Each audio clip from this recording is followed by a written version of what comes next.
ప్రపంచానికి అరుదైన అమూల్యమైన వజ్రాలు ఇచ్చింది మన తెలుగు నేల. కోహినూర్, హోప్, మర్లౌ, రీజెంట్, డ్రెస్డెన్ గ్రీన్ లాంటి అత్యంత విలువైన డైమండ్లని అందించింది ఆంధ్రప్రదేశ్లోని కొల్లూరు గనులే. ఈ వజ్రాలు చరిత్ర, సంస్కృతి, శక్తికి ప్రతీకలు. మన ఆంధ్ర గడ్డపై పుట్టి ప్రపంచ రాజవంశాల కిరీటాలని అలంకరించాయి.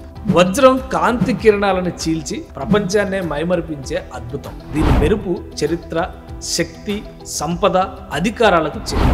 అదే ది గ్రేట్ కోహినూర్ డైమండ్. ఈ వజ్రం మన తెలుగు నేల గర్వం. ఆంధ్రప్రదేశ్లోని కొల్లూరు గనుల నుంచి ఉద్భవించిన సంపద. తెలుగు చక్రవర్తులు, కాకతీయుల వైభవ సూచిక.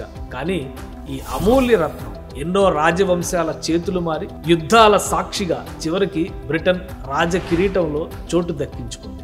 11వ శతాబ్దంలో ఆంధ్రప్రదేశ్లో కాకతీయుల స్వర్ణయుగం నడిచేది. ఓరుగల్లు రాజధానిగా గణపతి దేవ చక్రవర్తి సామ్రాజ్యం వెలుగొందుతోంది. ఈ రాజవంశం కళలు, సంస్కృతి, శక్తికి ప్రతీకగా నిలిచింది. రాజ్యంలో భాగమైన గుంటూరు ప్రాంతం కొల్లూరు గనుల్లో మెరిసింది కోహినూరు వజ్రం. ఆ గ్రామ పెద్ద ద్వారా ఈ అద్భుత వజ్రం గణపతి దేవుడి చేతికి చేరింది. కోహినూరు వజ్రాన్ని చూసి మంత్రముగ్ధుడైన గణపతి దేవుడు ఈ వజ్రాన్ని తన ఆరాధ్య దైవం శ్రీ భద్రకాళికి సమర్పించారు. ఆ దేవి నుదుటపై అలంకరించిన కోహినూరు కాకతీయుల శక్తి, గౌరవానికి ప్రతీకగా మారింది. ఆ తర్వాత రాణి రుద్రమదేవి ఈ వజ్రాన్ని వారసత్వంగా స్వీకరించి రాజధాని పరిపాలనా భవనంలో గౌరవప్రదంగా ఉంచారు. ఆ సమయంలో కాకతీయుల కీర్తి పతాకం ఈ వజ్రం.